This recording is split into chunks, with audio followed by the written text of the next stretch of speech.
अस्सलाम वालेकुम नाज़रीन, मैं हूं आपका मेज़बान इकरामुल्लाह जोया। मैं इस वक्त इस्लामी जमीयत तुलबा के एक अफ्तार डिनर पे मौजूद हूं। यहाँ पर आप देख सकते हैं कि इस्लामी जमीयत तुलबा की एक बहुत बड़ी तादाद इस वक्त अफ्तार करने के लिए यहाँ पर मौजूद है। जुड़वा शहरों से एक बड़ी तादाद स्टूडेंट्स की जो है वो यहाँ पर आई हुई है और आज इनका अफ्तार का ये प्रोग्राम है जिसमें इनके मुख्तलिफ जो कारकुनान हैं उनकी बड़ी तादाद है, जिनमें स्टूडेंट्स हैं वो यहाँ पर पहुँचे हैं। और ये जो प्रोग्राम है इसका नाम रखा गया इज्तिमाई कारकुनान बराए सेशन 2024 और 25।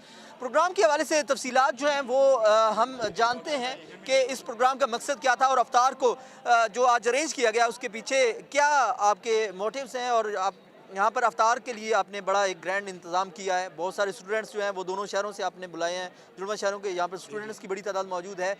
प्रोग्राम के हवाले से थोड़ा सा गाइड कीजिए। बिस्मिल्लाहिर्रहमानिर्रहीम, अस्सलाम वालेकुम रहमतुल्लाह। ये हमारा इस्लामी जमीयत तलबा इस्लामाबाद का सालाना ग्रैंड अरकान मीटअप है।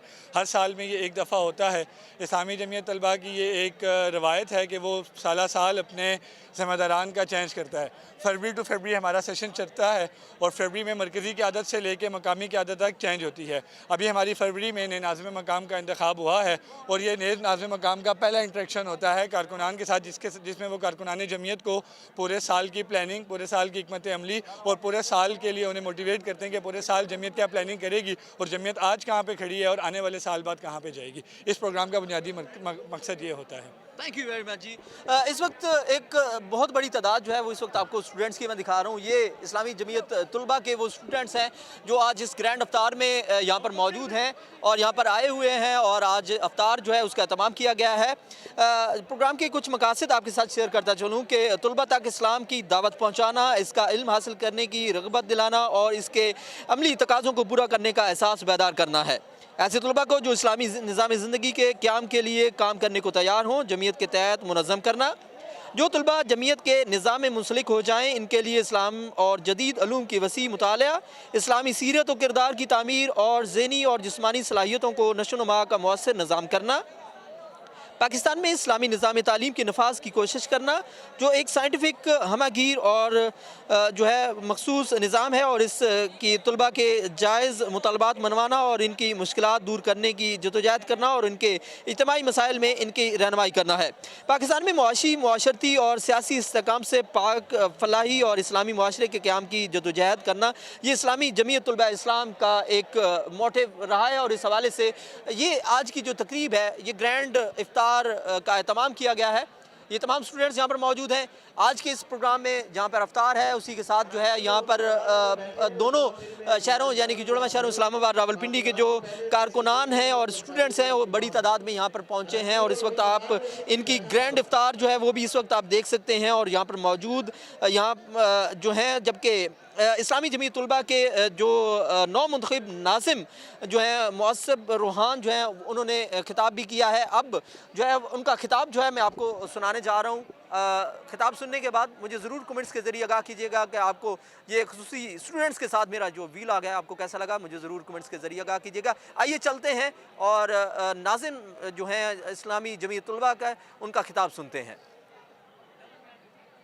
क़ुव्वत ही क़ुव्वत, क़ुव्वत ही क़ुव्वत, क़ुव्वत का नारा, सालारे आला, किरदारे आला, किरदारे गाजी, बेदाग हमाजी, बेदाग हमाजी, एक चढ़ता सूरज, सूरज की किरणें, किरणों की माला, माला के मोती, एक बहता दरिया, दरिया की मौजें, मौजों में पानी, पानी में रवानी। मेरी अंबिया वल मुरसलीन व अला आलिहि व सहबिहि अजमाइन, अम्मा बाद, फ़ाऊज़ु बिल्लाहि मिनश शैतानिर रजीम व बिस्मिल्लाहिर रहमानिर रहीम। क़ाल अल्लाहु तआला फ़िल किताबिल हकीम, युरीदूना लियुत्फ़िऊ नूरल्लाहि बिअफ़वाहिहिम वल्लाहु मुतिम्मु नूरिही वलौ करिहल काफ़िरून, वल्लज़ी अरसल रसूलहु बिल हुदा व दीनिल हक़्क़ि लियुज़हिरहु अलद्दीन कुल्ली वलौ करिहल मुश्रिकून। क़ाल रसूलुल्लाहि सल्लल्लाहु अलैहि व आलिहि वसल्लम, खैरुकुम मन तअल्लमल कुरआन व अल्लमहु, सदक़ल्लाहु व सदक़ रसूल सल्लल्लाहु अलैहि व आलिहि वसल्लम। इंतहाई मोहतरम हमारा बासी भाई, मोहतमिद इस्लामी जमीयत तलबा इस्लामाबाद और दिलो जान से अजीज़ कारकुनान इस्लामी जमीयत तलबा इस्लामाबाद, अस्सलामु अलैकुम वरहमतुल्लाहि वबरकातुहू। हम अल्लाह रब्बुल आलमीन का शुक्र अदा करते हैं कि जिसने अपनी बेशुमार मखलूक़ात में से हमें इंसान तख्लीक किया और फिर अपने बेशुमार इंसानों में से हमें मुसलमान घरानों में पैदा किया और फिर मुझे और आपको एक ऐसी इज्तमाइयत के साथ जोड़ा जो अल्लाह की ज़मीन पर अल्लाह का निज़ाम चाहती है, जो इस पूरे कायनात पर अल्लाह के दीन को फैलाना चाहती है, उसकी दीन को पूरी दुनिया पर, पूरे मुल्क पे, पूरे दुनिया पर गालिब करना चाहती है। एक ऐसी इज्तमाइयत के साथ हमें जोड़ा है, हमें मकसद ज़िंदगी समझाया, जिस इज्तमाइयत ने उस मकसद ज़िंदगी के बारे में मुझे और आपको मुकम्मल तरीके से समझाया कि मैं और आप किस लिए इस दुनिया में आए हैं। मुझे और आपको सिर्फ इसलिए नहीं उतारा गया कि हम लोग जो ज़िंदगी जी रहे हैं इसको थोड़ा और बेहतर कर लें। अगर मेरे वालिदैन इतने पैसे कमाते हैं तो मैं उसमें थोड़े और पैसे कर लूँ। मेरे कुछ दोस्त, मेरे कुछ ऐसे जानने वाले इस गाड़ी में घूमते हैं तो मैं इससे अच्छी गाड़ी कर लूँ। अगर वो ऐसे घर में रहते हैं तो मैं उससे अच्छा बेहतर कर लूँ। बल्कि इस्लामी जमीयत तलबा ने हमें हमारी ज़िंदगी का असल मकसद बताया और हमें बताया कि इंसान को इस दुनिया में एक नाइब बनाकर भेजा है, उसके ऊपर एक जिम्मेदारी लगाई गई है कि वो इस दुनिया में क्यों आया है, उसका मकसद क्या है, तो इस पूरी दुनिया के अंदर उसके निज़ाम को गालिब करे, अल्लाह के निज़ाम को गालिब करे। क्योंकि उसके मुकाबले में एक मादा परस्ताना निज़ाम है कि जो कि आपको मटीरियलिज्म की तरफ लेके जाता है। इस्लामी जमीयत तलबा ने हर इज़म का मुकाबला किया है, वो सेकुलरिज्म हो, वो लिबरलिज्म हो, फेमिनिज्म हो, वो रैशनलिज्म हो, वो किसी भी किस्म का इज़म हो। इस्लामी जमीयत तलबा ने हर दौर के अंदर और आज भी इस दौर के अंदर भी हर इज़म का मुकाबला करते हुए इस बात को रखा है कि इंसान की भलाई का यही है कि वो हक की दावत दे, वो लोगों को अल्लाह की तरफ बुलाए। कुरान में भी अल्लाह यही कहता है कि तुम में हर वक्त एक ऐसी जमात ज़रूर होनी चाहिए जो कम तादाद में हो या ज़्यादा तादाद में हो, लेकिन वो लोगों को अल्लाह की तरफ बुलाए, लोगों को मरूफ की दावत दे, लोगों को नहीं अल मुनकर से रोके, लोगों को कहे कि बुराई से दूर रहो। इसलिए अल्लाह रब्बुल आलमीन ने हमें कहा, अज़ीज़ान मन, हज़रत अबू बकर सदीक कहते हैं कि अल्लाह तो हमेशा से इस दुनिया में मौजूद था, जब से कायनात तख्लीक हुई है या पहले से अल्लाह ताला इस दुनिया में मौजूद था, लेकिन हमें अल्लाह ताला से आशना नबी मेहरबान सल्लल्लाहु अलैहि वसल्लम ने किया है और उन्होंने हमारी बख्शिश का जरिया बने हैं। इसलिए हमारे लिए जानना है कि मकसद ज़िंदगी को समझने के बाद हम किस उस्वा को फॉलो करें, तो हमें नबी मेहरबान सल्लल्लाहु अलैहि वसल्लम का उस्वा फॉलो करना है। लक़द काना लकुम फ़ी रसूलिल्लाहि उस्वतुन हसना, तुम्हारे लिए रसूलुल्लाह की ज़िंदगी बेहतरीन नमूना है। हमें इसको जानना है। हमें हक और बातिल का अगर जानना है कि हक और बातिल क्या है, किस तरह हम फॉलो कर सकेंगे कि हमारा मकसद ज़िंदगी क्या है, तो हमें हक और बातिल को जानना है। तो हक और बातिल के बारे में इस बात को ज़हन में रखिए कि हक और बातिल की पहचान कैसे हो सकती है। अपनी आंखें खोलिए और कदीम रवायात को पीछे छोड़ दीजिए, इवन के जदीद तालीमात को पीछे छोड़ दीजिए, बल्कि अपनी अकल के ज़रिए खुद आंखें खोलिए और देखिए कि हक और बातिल क्या है। यही पैगाम मौलाना मदूदी ने भी हमें दिया है कि हम खुद जाने कि हक क्या है और बातिल क्या है, फिर हक का साथ दें और बातिल के मुकाबले में खड़े हो जाएं। अजीज़ान मन, इस्लामी जमीयत तलबा जो इंसानी ज़िंदगी की तामीर करना चाहती है, ये क्यों करना चाहती है? आज आप सब लोग को यहाँ जमा करने का मकसद या अपने अपने इलाकों में जब आप लोग काम करते हैं तो ऐसा क्यों करते हैं? इस्लामी जमीयत तलबा इंसानी ज़िंदगी की तामीर जो कर रही है, अल्लाह उसके रसूल सल्लल्लाहु अलैहि वसल्लम के रसूलों के मुताबिक कर रही है। वो क्यों कर रही है?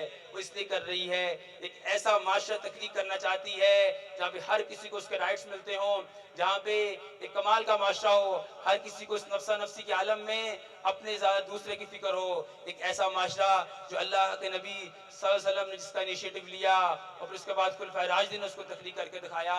उसकी एक मिसाल आपके सामने पेश करता हूँ। हज़रत उमर फारूक का दौर है, खलीफा दोम उमर बिन खत्ताब का दरबार लगा हुआ है। इतने में दो शख्स हाजिर होते हैं। एक शख्स कहता है कि या खलीफा वक्त, इस दूसरे शख्स ने मेरे बाप का कत्ल कर दिया है। अल्लाह के सहाबी हज़रत उमर बिन खत्ताब खलीफा वक्त पूछते हैं क्या ऐसा ही है? वो कहता है कि मेरे खेत थे, वहाँ पे इसके ऊँट मेरे खेतों में आकर मेरे ऊँटों को खराब कर रहे थे। मैंने इनके ऊँटों को पत्थर मारा तो इसके बाप ने जवाब में मुझे पत्थर मारा। जवाब में जब मैंने पत्थर मारा तो इसके बाप का इंतकाल हो गया। हज़रत उमर ने कहा नहीं नहीं, ये तो कत्ल हो गया है, इसका तो किसास देना होगा।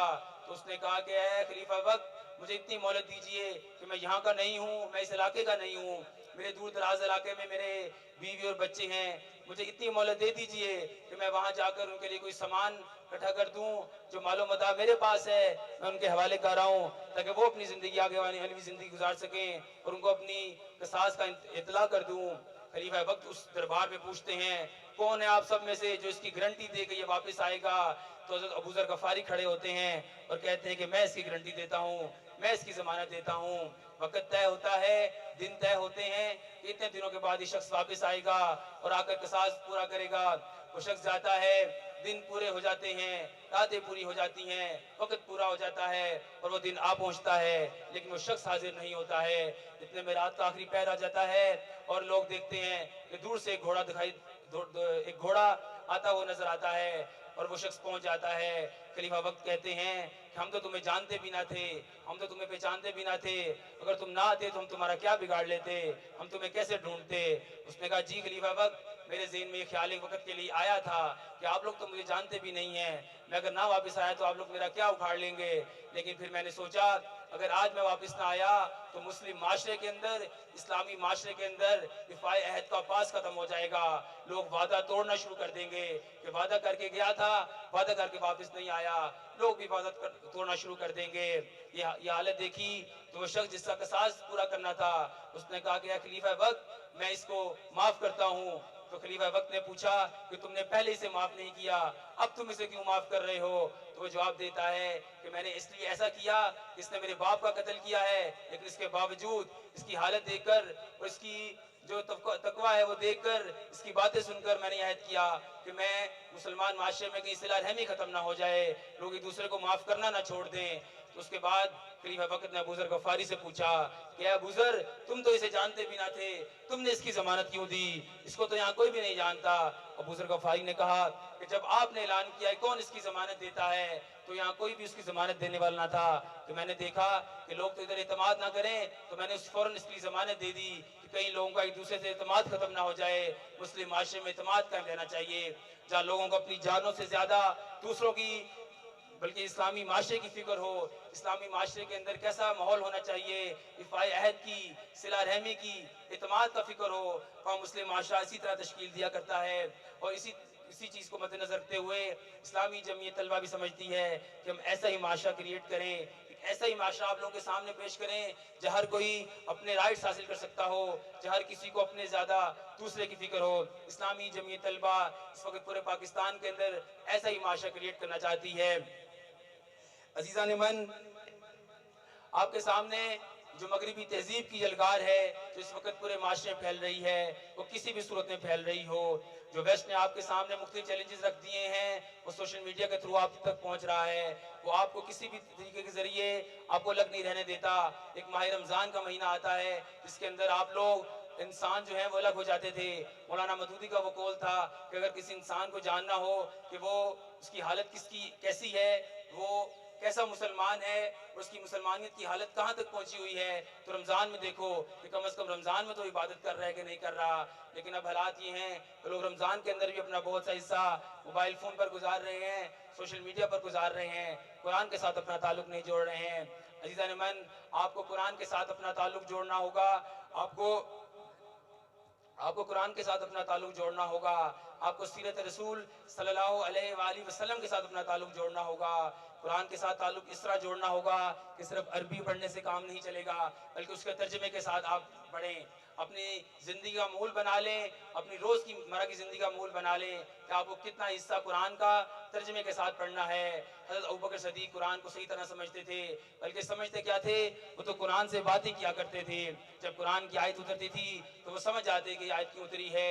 जब फतह मक्का के बाद आयात उतरनी शुरू हुई तो मुसलमानों तुम्हें फतह नसीब हो रही है, मुसलमानों तुम खुश हो जाओ, सूरह नसर उतरनी शुरू हो गई तो सब लोग खुश हो रहे थे। लेकिन अबू बकर सिद्दीक़ जो कुरान की एक एक बात को समझते थे वो उस वक्त गमगीन हो रहे थे, क्योंकि वो जानते थे कि उनके जिगरी सबसे दोस्त नबी मेहरबान सल्लल्लाहु अलैहि वसल्लम का मिशन तो अब कंप्लीट होने जा रहा है। जो करने आए थे वो जा रहे हैं, तो उसका मतलब है कि अल्लाह के नबी के जाने का वक्त भी हो गया है। हज़रत अबू बकर सिद्दीक़ कुरान को इस तरह समझते थे। यही हुआ कि जब अल्लाह के नबी सल्लल्लाहु अलैहि वसल्लम का इंतकाल हुआ तो उस इंतकाल के बाद सब लोग सहाबा परेशान परेशान हो गए। उनके तो वहमो गुमान में था कि हमारी ज़िंदगी को ऐसा मौका भी आएगा कि नबी मेहरबान सल्लल्लाहु अलैहि वसल्लम को की वफ़ात की खबर हम सुनेंगे। उस वक़्त सब लोग यहाँ के ज़र उमर फ़ारूक ने तलवार निकाल ली और कहा कौन है जो कहता है कि मोहम्मद वफ़ात पा गए हैं। उस वक्त अबू बकर सदीक जो इस बात को समझते थे, अबू बकर सदीक जो बहुत अर्सा पहले जान चुके थे कि नबी मेहरबान सल्लल्लाहु अलैहि वसल्लम का मिशन पूरा हो चुका है, उनका मिशन तकमील हो गया है, उन्होंने वहाँ